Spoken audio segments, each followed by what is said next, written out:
Hi friends, ഇന്ന് ഞാൻ നിങ്ങളായിട്ട് ഷെയർ ചെയ്യുന്നത് ഒരു നാടൻ കറിയുടെ റെസിപ്പിയാണ്. ഇത് വളരെ കൂടുതൽ സമയം എടുത്തിട്ട് ചെയ്യുന്നൊരു കറിയാണ്. ഇത് നമുക്ക് വളരെ പെട്ടെന്ന് എങ്ങനെ ചെയ്യാമെന്നുള്ളത് കാണിക്കാൻ വേണ്ടിയിട്ടാണ്. പെട്ടെന്ന് ചെയ്യാമെന്നതിലുപരി നല്ല ടേസ്റ്റുമാണ്. അപ്പോൾ വളരെ ഈസി ആയിട്ട് നമുക്ക് ചെയ്യാനും പറ്റും. ഇത് മാത്രം മതി നമുക്ക് ചോറിൻ്റെ കൂടെ കഴിക്കാനായിട്ട്. അപ്പോൾ ഇതെങ്ങനെ ചെയ്യുന്നത് നോക്കിയാലോ. ആദ്യം തന്നെ ഇഞ്ചിക്കറി റെഡിയാക്കി എടുക്കാൻ വേണ്ടിയിട്ട് ഒരു മൺചട്ടി അടുപ്പത്ത് വെച്ചിട്ടുണ്ട്. ചട്ടി ഒന്ന് ചൂടായി വരുന്ന സമയത്ത് ഒരു 2 ടേബിൾ സ്പൂൺ വെളിച്ചെണ്ണ ഒഴിക്കുന്നുണ്ട്. ഇനി ഇതിലേക്ക് 1 ടീസ്പൂൺ കടുക് ചേർത്ത് കൊടുക്കുന്നുണ്ട്. കടുകൊക്കെ നന്നായിട്ട് പൊട്ടി വരുന്ന സമയത്ത് നമുക്ക് കുറച്ച് കറിവേപ്പില ചേർത്ത് കൊടുക്കാം. ഈ ഒരു സമയത്ത് വേണമെങ്കിൽ നിങ്ങൾക്ക് ഉണക്കമുളകും കൂടെ ചേർത്ത് കൊടുക്കാം കേട്ടോ. ഞാനിപ്പോൾ ഉണക്കമുളക് ചേർക്കണില്ല. ഇനി ഇതിലേക്ക് ഒരു വലിയ കഷ്ണം ഇഞ്ചി ചെറുതാക്കി അരിഞ്ഞതും കൂടെ ചേർത്തിട്ടുണ്ട്. ഞാൻ ഒരു വിരൽ വലിപ്പത്തിലുള്ള ഒരു ഇഞ്ചിയുടെ കഷ്ണമാണ് എടുത്തിട്ടുള്ളത്. ഞാനിവിടെ വളരെ കുറഞ്ഞ അളവിലാണ് ചെയ്യുന്നത്. അപ്പോൾ നിങ്ങൾക്ക് കൂടുതലായിട്ട് വേണമെന്നുണ്ടെങ്കിൽ ഇഞ്ചിയൊക്കെ അളവിലൊക്കെ വ്യത്യാസങ്ങൾ വരുത്തുക. ഇനി ഈ ഇഞ്ചിയുടെ പച്ചച്ചോവ മാറുന്ന പോലെ നല്ല പോലെ ഒന്ന് വഴറ്റിയെടുക്കണം.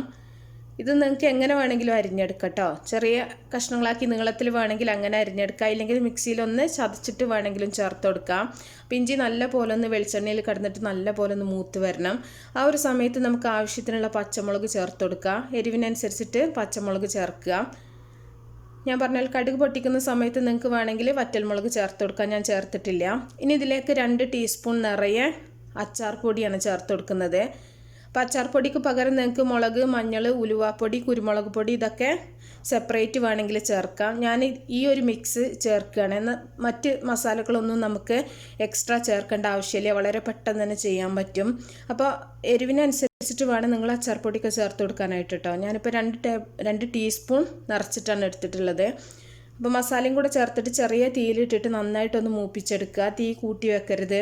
അപ്പോൾ മസാല പെട്ടെന്ന് തന്നെ കരിഞ്ഞു പോവും. അപ്പോൾ ഇങ്ങനെ സാധാരണ നിങ്ങൾ ഇഞ്ചിക്കറി അല്ലെങ്കിൽ പുളിയിഞ്ചി ഉണ്ടാക്കാറുണ്ടാവില്ല. അപ്പോൾ ഇത് വളരെ എളുപ്പത്തിൽ ചെയ്യാൻ പറ്റുന്ന നല്ലൊരു രീതിയാണ് കേട്ടോ. വളരെ കുറഞ്ഞ സമയം മതി നമുക്ക് ഇങ്ങനെയാണെങ്കിൽ ഉണ്ടാക്കിയെടുക്കാനായിട്ട്. ഇനി മസാല ഒന്ന് മൂത്ത് വരുന്ന സമയത്ത് ഇതിലേക്ക് പുളി പിഴിഞ്ഞ വെള്ളം ചേർത്ത് കൊടുക്കണം. ഞാനിവിടെ ഒരു 100 ഗ്രാം പുളിയാണ് എടുത്തിട്ടുണ്ടായിരുന്നത്. വെള്ളത്തിൽ കുതിർത്ത് വെച്ചിട്ടുണ്ടായിരുന്നു. അത് നല്ല പോലെ പിഴിഞ്ഞെടുത്തിട്ടുള്ളതാണ്. പിന്നെ പുളി പിഴിഞ്ഞെടുക്കുന്ന സമയത്ത് ശ്രദ്ധിക്കേണ്ടത് വളരെ കുറഞ്ഞ വെള്ളത്തിൽ മാത്രം പുളി പിഴിഞ്ഞെടുക്കുക.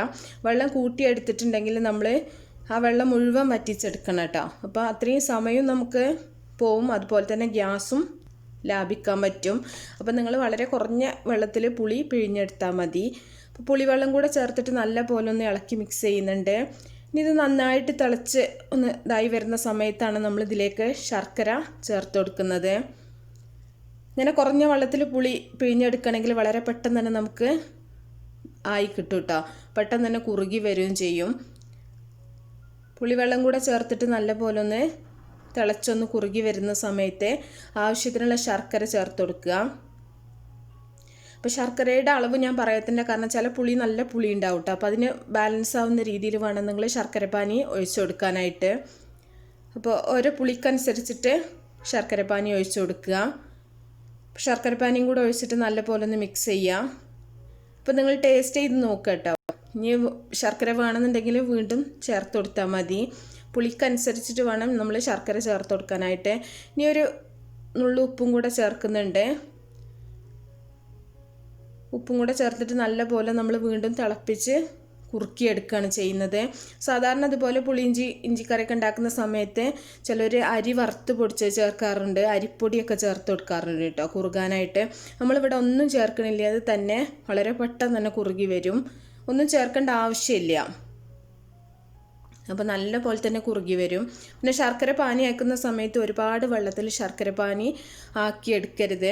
വളരെ കുറഞ്ഞ വെള്ളത്തിൽ ശർക്കര നന്നായിട്ട് തന്നെ കട്ടിയായിട്ട് തന്നെ പാനിയാക്കി എടുക്കുക. ഇങ്ങനെയൊക്കെ ചെയ്യുകയാണെന്നുണ്ടെങ്കിൽ വളരെ കുറഞ്ഞ സമയം കൊണ്ട് തന്നെ നമുക്ക് ഇഞ്ചിക്കറി റെഡിയാക്കി എടുക്കാൻ പറ്റും. ഇതിന് പല സ്ഥലത്തും പല പേരിലാവും അറിയപ്പെടുക. പുളിയിഞ്ചി, ശർക്കര പുളി, ഇഞ്ചിക്കറി അങ്ങനെയൊക്കെ പറയാറുണ്ട്.